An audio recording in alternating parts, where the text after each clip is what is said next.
වෙලාව නාස්ති කරන්නේ නැතුව AIC කැම්පස් එකට ගියොත් අනාගතය දිනුම්. Business Management IT English ඉගෙන ගන්න හොඳම තැන AIC Campus 077 1 33 55 11. මහින්ද රාජපක්ෂගේ අර්ලේ ගහ මන්දිරේ වටලා මොකද්ද කිව්වේ? ඔයා හොරෙක්.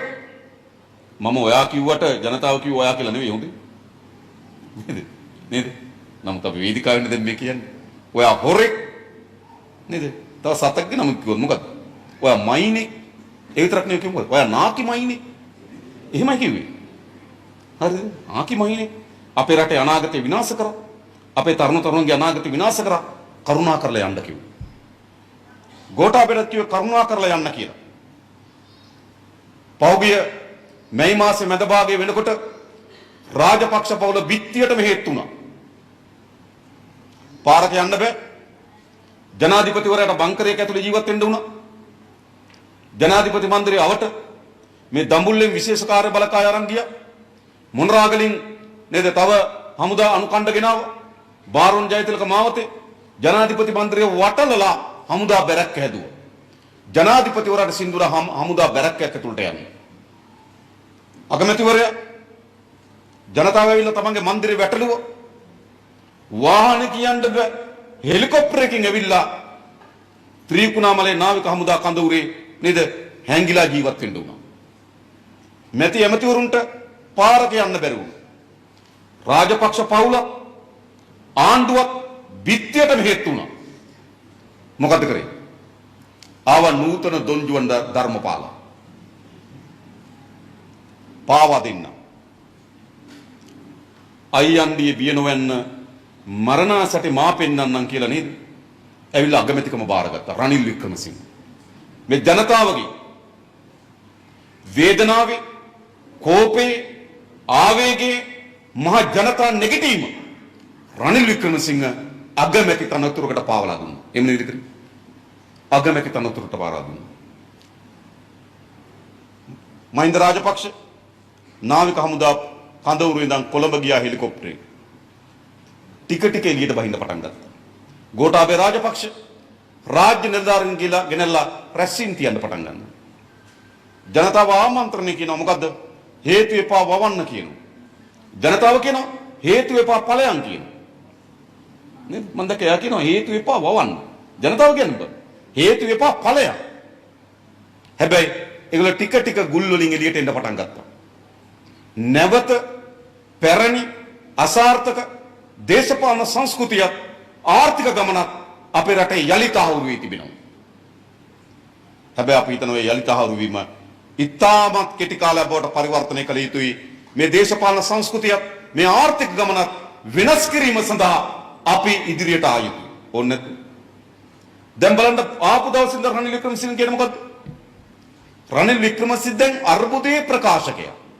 එයා කියනවා තව දවසකට විතරයි තෙල් තියෙන්නේ. දවස් දෙකක් දුන්නොත් මිනිහා හපන. ඒ කියන්නේ මේ. ඊළඟ සතියේ කණ්ඩ නැහැ. කිව්වනේ. දවස් සතියකට විතර කණ්ඩ තියෙන්නේ. සති දෙකක් කෑවොත් රනිල් හපන. ඒකයි මේ කියන්නේ. මදක මුදල් ට්‍රිලියනයක් කෝටි ලක්ෂයක් අච්චු ගහන්න වෙයි කිව්ව මේ අවුරුදු. බොරු හොඳේ. එච්චර අච්චු ගහන්න වෙන්නේ නැහැ.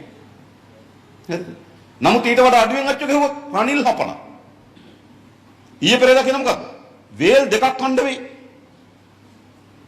මේ රනිල් වික්‍රමසිංහ කියන්නේ. දැන් ජනතාව වේල් දෙකට බස්සලා තෙල් නැති කරලා ගෑස් නැති කරලා තෙල් පොලිමේ ගෑස් පොලිමේ අම්මලා තාත්තලා මැරෙනවා. දරුවන්ට කිරිපිටි වෙලක් නැහැ. හරියම ආහාර වෙලක් නැහැ. පාසල් යන බස් අතට යමක් ගෙවා ගන්න විදියක් නැහැ. අද මේ මහා පාරවල් පාළු වෙලා අපි එනකොට නේද? ඒ තරම් වාහන නැහැ, මෝටර් සයිකල් නැහැ, කුඹුර හාන්න තෙල් ටිකක් නැහැ. ගොයන් ටික කපා ගන්න විදියක් තිබුණේ අපහුගේ කාලේ. මුළු ජනතාව විනාශයටපත් කරලා රනිල් වික්‍රමසිංහ ඇවිල්ලා කියනවා වේල් දෙකක් කන්න වෙයි. 2008 ඇතිවෙච්ච ලෝක ආර්ථික අවපාතයත් එක්ක 2010 කට ග්‍රීසිය මුළුමනින්ම සමතලා වුණා. ග්‍රීසිය මැදපාන්තක ජනතාව රට අත්හැරලා ගියා. ගොඩනැගිලි පාළුවට ගියා. එපාර්ට්මන්ට් පාළුවට ගියා. ග්‍රීසිය ප්‍රධාන කර්මාන්තේ නාවික කර්මාන්තේ ප්‍රධානම නැව්හිමියා නේ තට්ටු 18ක බිල්ඩින් එකේ බිමට පැනලා මැරුණා. ප්‍රධානම ව්‍යාපාරිකයා. හරිද? ජනතාව දාලා ගියා. පිට්ටනි කැලෑ වැහුණා. එපාර්ට්මන්ට් පාළුවට ගියා. නගර පාළුවට ගියා. ලොකු පාරවල් තියෙන වාහන නැතුව ගියා. මුළු ග්‍රීසියම විනාශ වුණා. 2004 දී මිට අවුරුදු 18කට කලින් අපි අපේ රටේ මේ ඊනියා සංවර්ධන මාවත හදනකොට ජනතාවගේ ජන ජීවිතයත් එක්ක සම්බන්ධ නොවි සංවර්ධන මාවත නේද? ඔයගොල්ලන්ට මතකද අපි කිව්වා සූර්යෝදය පැත්තේ යනකොට මන්තිරුහයක පාරක් තියෙනවා. මන්තිරුහයක පාරක් බේස්ලයින් පාරකට වඩා ලොකුයි සූර්යෝදය පාර.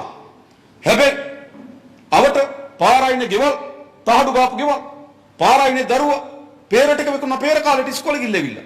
දිවුල් ටික විකුණන දිවුල් තියෙන කාලේට ඉස්කෝලේ ගිහිල්ලා. දෙහිකට විකුණන දෙහි තියෙන කාලේට ඉස්කෝලේ ගිහිල්ලා.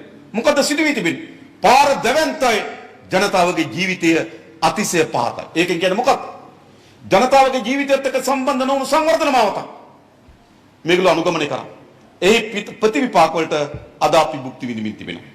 රනිල් වික්‍රමසිංහව 18 15 19 ආණ්ඩුවේදී මේ රටේ ජනතාව පරාද කරන්න අඩුම තරමේ 1977 ඉඳන් කොළඹෙන් ඡන්දෙලලාව පාර්ලිමේන්තුවට 77 ඉඳන් 2015 දක්වා නේද 77 ඉඳන් 2015 දක්වා කියන අවුරුදු 38ක් නේ 77යි එතන නේද 23යි මෙතන 15යි 38ක් අවුරුදු 38ක් පාර්ලිමේන්තුවට ආව ජයග්‍රහණය කරලා හැබැයි මොකද උනේ 2019 දී කොළඹ මිනිස්සු ඇරියා ගෙදර ඇයි උඹ හොරෙක් ඒක ඉතින් යාට පුළුවන් රටක් හදන්න ගෝඨාභය රාජපක්ෂ මිග්‍යානා වලින් හොරකම් කරා කියලා පරීක්ෂණ පැවැත්ව රනිල්ගේ ආණ්ඩුව අපි නෙවෙයි රනිල්ගේ ආණ්ඩුව පරීක්ෂණ පැවැත්වුවා. ඒතර එයා ජනාධිපති මහ බැංකු කෙනා අගමැති. එනිසා මේ රට ගොඩනගනවා නම් හොරකම් වලින් තොර දේශපාලනයක් අවශ්‍යයි. අන්නේ දේශපාලන නැති කළ හැකි වන්නේ ජාතික ජන බලවේගයට විතරයි කියලා අපි ප්‍රසාදිත කරනවා. දෙක නාස්ති නොකර දේශපාලනය අවශ්‍යයි. මේගොල්ලෝ මහජනයාගේ ධන කෝටි ප්‍රකෝටි ගණන් නාස්ති කරනවා. ඒගොල්ලන්ගේ සුඛ වේරණ සහිත ජීවිත ගත කරනවා. ඒ නිසා තමයි කෙහෙලි රඹුක්කල ගෙදර ලයිට් බිල 1 කෝටි 20 ලක්ෂය. ගෙදර ලයිට් බිල 1 කෝටි 20 ලක්ෂය. අපේ සාමාන්‍ය කෙනෙකුට ගෙයක් හදාගන්න නිවාස අධිකාරිය ණයක් දෙන්නේ ලක්ෂ 3යි. ඇමතිගේ ලයිට් බිල 1 කෝටි 20 ලක්ෂය. මොනතරම් නාස්තියක්ද? සමහර ඇමතිවරුන්ගේ ගෙවල් තියෙනවා. එක තට්ටුවයි නගින්න තියෙන්නේ. එක තට්ටුව නගින්නත් ලිෆ්ට් එකක් හයි කරනවා. ලිෆ්ට් එකක් හයි කරලා තියෙනවා. විදුලි බිල ආණ්ඩුවේ, වතුර බිල ආණ්ඩුවේ, ඇඳ ඇතුළේ ආණ්ඩුවේ, හැඳිගේ රුප්පු ආණ්ඩුවේ, කණ්ඩ බොණ්ඩ ආණ්ඩුවේ, වාහන ආණ්ඩුවේ. මෙම නාස්තිකාර දේශපාලන සංස්කෘතියක් මේක. ඇමතිවරයෙක් හම්බුනාම ඇමතිවරකට වාහන දෙකක් දෙනවා. වාහන දෙකට 1,50,000ක තෙල් දෙනවා. මතකද? 1,50,000ක තෙල් දෙනවා වාහන දෙක මාසෙකට. ඊළඟ බෑකප් රථයක් දෙනවා. පොලිසියෙන් 8 දෙනෙක් දෙනවා. කාර්ය මණ්ඩලයේ 5 දෙනෙක් 15 දෙනෙක් දෙනවා. 15 දෙනාගෙන් 5 දෙනෙකුට වාහන දෙනවා. ඒ වාහන වලට 15,000 ගානේ තෙල් දෙනවා. හරිද? 15 දෙනාගෙන් 10 දෙනෙකුට ෆෝන් දෙනවා. රුපියල් 7,500 ගානේ බිල ගෙවනවා. ඇමතිවරයාට සංග්‍රහ දීමනාවක් ගෙවනවා. ඇමතිවරයාට නිල නිවාසයක් දෙනවා. නිල නිවාස ලයිට් බිල ගෙවනවා. වතුර බිල ගෙවනවා. ඇඳ ඇතුළේ දෙනවා. ආහාර පාන දෙනවා. ඇමතිවරයෙක් කියන ජනපදයක් නඩත්තු කරන්න යන වියදම්. මේ ගම්වල නම් ජනපදයකට යන වියදමට වඩා යනවා ඇමතිවරයෙක් නඩත්තු කරන්න. මේ නාස්තිකාර දේශපාලන නතර කරන්න ඕනේ නැද්ද?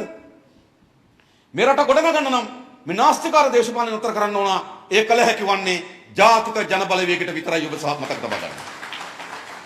3 මේ රට ගොඩනගන්න නම් මහා ජනයාගේ කෝටි ප්‍රකෝටි ගණන් හොරකම් කළාද දීපල යලි පවර ගන්න ඕන. කාටද පුළුවන්?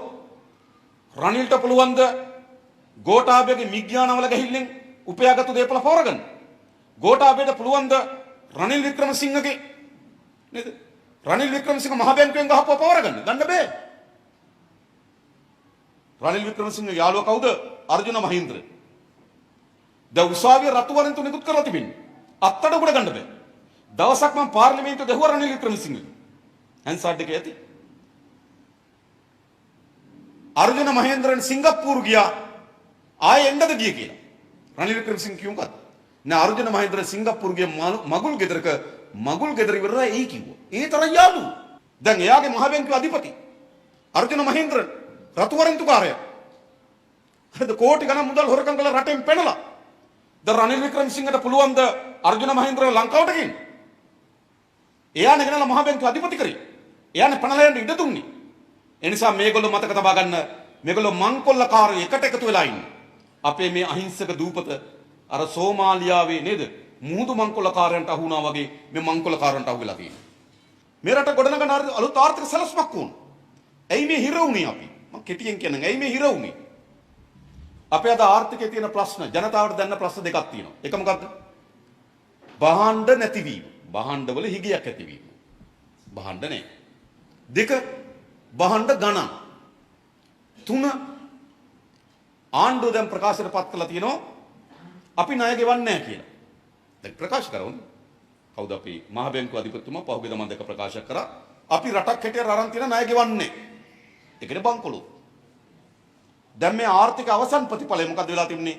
භාණ්ඩ හිගයක් තිබෙනවා. භාණ්ඩවල මිල ඉහළ ගිහිලා තිබෙනවා. ඊළඟ වෙලා තියෙන දේ තමයි මොකද්ද? රට බංකොලොත් වෙලා තිබුණා අපි ණය ගෙවන්නේ නැහැ කියලා ප්‍රකාශ කරලා ඉවරයි. හරිද? ඇයි මේක උනේ? මං චුට්ටක් ඈතට ගියොත් මෙතන ප්‍රධාන ප්‍රශ්න අපිට ඩොලර් හිගයක් තියෙනවා. දැන් අපි දන්නවා ලෝකේ වෙනදා වගේ නෙවෙයි.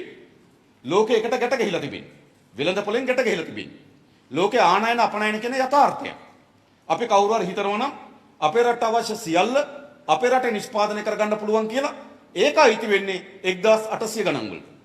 අද ලෝකේ මොකද වෙලා තිබෙන්නේ? අද ලෝකයේ සෑම රටක්ම භාණ්ඩ ආනයන කරනවා, සෑම රටක්ම භාණ්ඩ අපනයන කරනවා. ලෝක වෙළඳාම සිද්ධ වෙන ප්‍රධාන මුදල් ඒකකය මොකද්ද? ඩොලර්. එහෙනම් අපිට බඩු ගේන්න ඩොලර් ඕන වෙනවා. බඩු වික්කහම ඩොලර් අපිට ලැබෙනවා. 1977 දී අපි පිටරට බඩු විකුණලා ලැබෙන ඩොලර් වලින් පිටරටින් බඩු ගෙනාපුවාම ඩොලර් මිලියන 40ක් අතේ ඉතුරු වුණා. ඒකට අපි කියනවා ධන අතිරික්තයක්. ඒ කියන්නේ මොකද්ද? ධන වෙළඳ ශේෂයක් අපිට තිබුණා. 1977 දී අපි පිටරට බඩු යවුවා. ඒ ලැබෙන ඩොලර් වලින් පිටරටින් බඩු ගෙනාපුවාම ඩොලර් කෝටි 4ක් අතේ ඉතුරු වුණා. 2021 වෙනකොට ගිය අවුරුද්දේ අපිට පිටරට බඩු යවුවා. පිටරටින් බඩු ගෙනාවා.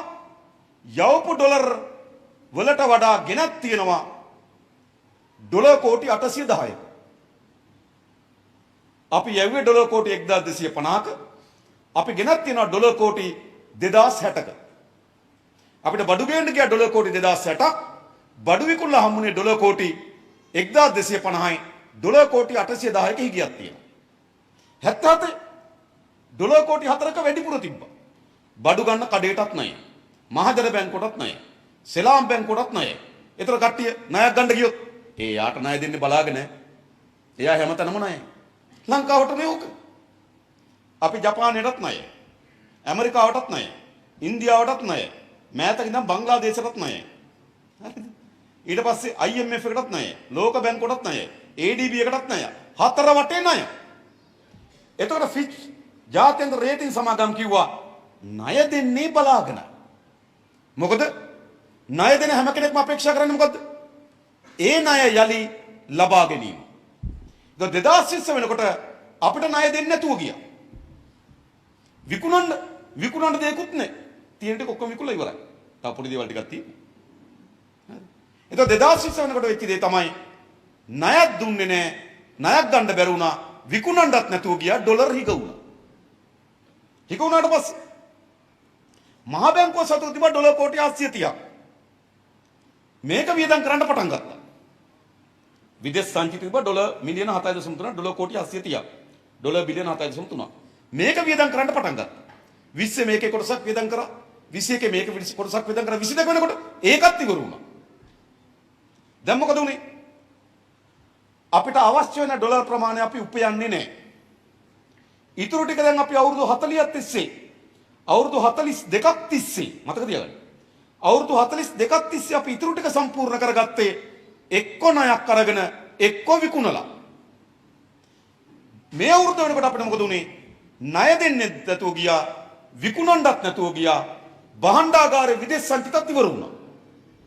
මොකද උනේ ඒක? එතකොට අපිට බඩු ගේන්න සල්ලි නැතුව ගියා. තෙල් සමාගම. ඒ කියන්නේ පෙට්‍රෝලියම් එක. තෙල් සංස්ථාව ටෙන්ඩරයක් ඇදවුවා තෙල් වලට. එක සමාගමක්වත් ටෙන්ඩරට ඉදිරිපත් වුණේ නැහැ. ලංකාවට ටෙන්ඩර් දාලා වැඩක් නැහැ. ඒගොල්ලන්ට දෙන්න ඩොලර් නැහැ. ඩොලර් නැහැ. තෙල් හිගේ ඇති වුණා. ගෑස් සමාගම. ගෑස් දෙන්න ටෙන්ඩර් කැඳවනවා. ලෝකෙ කිසි සමාගමක් ගෑස් වලට අපිට ටෙන්ඩර් එක ඉල්ලන්නේ. එයි ඒගොල්ලන්ට ටෙන්ඩර් දාලා වැඩක් නැහැ. ඒගොල්ලෝ ගාව ඩොලර් නැහැනේ. ඉතින් ගෑස් නැති වුණා. කිරිපිටි වලට කිරිපිටි ගෙන සමාගම් ඒගොල්ලන්ට කිරිපිටි ගෙන්න සල්ලි නැහැ. ඩොලර් නැහැ. ඒගොල්ලෝ කිරිපිටි විකුණන්නේ මාකට් එකේ මොනවගෙන්ද? රුපියල් වලින්. හැබැයි ඒගොල්ලෝ ඕස්ට්‍රේලියාවෙන් කිරිපිටි ගේන්න ඕන මොනවගෙන්ද? ඩොලර් වලින්. නමුත් රුපියල් වලින් කිරිපිටි වික්කට වැඩක් නැහැ. ඩොලර් නැහැ කිරිපිටි ගේන්නේ. කිරිපිටිත් නැතු වුණා. එහෙනම් ප්‍රශ්නේ මොකක්ද? ප්‍රශ්නේ මොකක්ද? අපිට අවශ්‍ය වෙන ඩොලර් ප්‍රමාණය උපයන්න අසමත් වුණා. ආණ්ඩුවක් කොනෝයි වැඩේට 2030 දී අපිට කොච්චර ඩොලර් ප්‍රමාණයක් ඕන වෙයි? ඒ ඩොලර් ප්‍රමාණය අපි උපයාගන්නේ කොහොමද? අන්න ඒකටයි ආණ්ඩුව හදන්නේ. හැබැයි රටේ හදපු ආණ්ඩුව මොකද උනේ? උපයා ගන්න සලස්මක් තිබුණේ එකම සලස්ම මොකද්ද? ණයක් ගන්නවා විකුණ ගන්නවා. දැන් 2017 මදි වුණානේ. 2017ත් මේ අරුබුද එනවා ණයක් දුන්නේ නැත්තම්. 2017 ගේ රනිල්ගේ හපංකමට නෙමෙයි 2017 ණය දුන්නා. ණයක් දුන්නා ඉතුරු ටිකට හම්බන්තොට වරාය විකුණ ගත්තා. හම්බන්තොට වරාය විකුණලා ගත්තා ඩොලර් බිලියනක් විතර 700 කිව්වට මර්කන්ටයිල් පස්සේ ඒගොල්ලෝ අයින් වෙලා චයිනා මර්චන්ට් සමාගම ඩොලර් බිලියනයක් ගත්තා. හරිද? ඩොලර් බිලියන අර රනිල් මොකද කරේ? රනිල් 2017 ඩොලර් බිලියනේ අරගෙන හම්බන්තොට වරාය හදන්න ණය ගත්තු ණය ගෙව්වේ නෑ. ඒකෙන් ඒ අවුරුද්දේ වාරිකය ගෙවලා ඉතුරු ටික වියදම් කරගත්තා. දැන් හම්බන්තොට වරාය අපි වාරිකය ගෙවන්න ඕන දැන්. දැන් හම්බන්තොට වරාය වෙච්ච දේ මොකද්ද? ඉස්සර අපිට අතර මුහුදක් තිබුණා. වරායක් හදන්න ඉඩමක් තිබුණා. අක්‍ර 4500ක ගොඩබිමක් තිබුණා ඒ ආසන්නයේ. මොකද කරේ රනිල් වික්‍රමසිංහ? මහින්දගේ හම්බන්තොට වරායක් හැදුවා. රනිල් මොකද කරේ? හම්බන්තොට වරාය වික්කා. ඒ කියන්නේ එතන මුහුදයි, එතන ගොඩබිමයි, වරාය පිහිටි මේ භූමියයි ඔක්කොම වික්කා. විකුණලා ගත්තු ණය ගෙවුවේ නැහැ වියදම් කරා. ඒකෙන් කෑවා. දැන් අන්තිමට මොකද උනේ? වරායකුත් නැහැ, මුහුදකුත් නැහැ, ණයක් විතරක් ඉතුරු වෙලා තියෙනවා. ණය තියෙනවා හොඳ. හරි. ඒ කියන්නේ මොකද්ද? 2017 මේ ප්‍රශ්නේ බේරගන්නේ විකුණලා. 2017 විකුණන්න දෙයක් නැත්තම් 2017 ණයක් දෙන්න ගිය කෙනෙක් නැත්තම් මේ අරුබුදෙට මුහුණ දෙනවා. එහෙනම් මේ අරුබුදය ආවේ මොකක් නිසාද? මේ හදපු ආණ්ඩුව වලට අපේ රට කොච්චර ඩොලර් ප්‍රමාණයක් ඕනද? ඒ ඩොලර් ප්‍රමාණය උපයන්නේ කොහොමද කියලා සලස්මක් තිබුණේ. එතකොට 2020 වෙනකොට විකුණන්න හරියමන් දෙයක්වත් නැහැ. ණයක් දෙන්නේ නැහැ. තිබුණු සංචිත වියදම් කරා 22 වෙනකොට ඒකත් ඉවර වුණා. ඊට පස්සේ ඉන්දියාව ක්‍රෙඩිට් ලයින් එකක් දුන්නා. ඉන්දියාව සල්ලි දුන්නේ අපිට. ඉන්දියාව ඩොලර් බිලියනයක් දුන්නොත් අපි මොනව කරයිද දන්නේ? ඉන්දියාව කිව්වා අපි ඩොලර් බිලියන එක ක්‍රෙඩිට් ලයින් එකක් දෙන්න. එතකොට ඉන්දියාවෙන් පරිප්පු වෙනවා මේ සමාගම.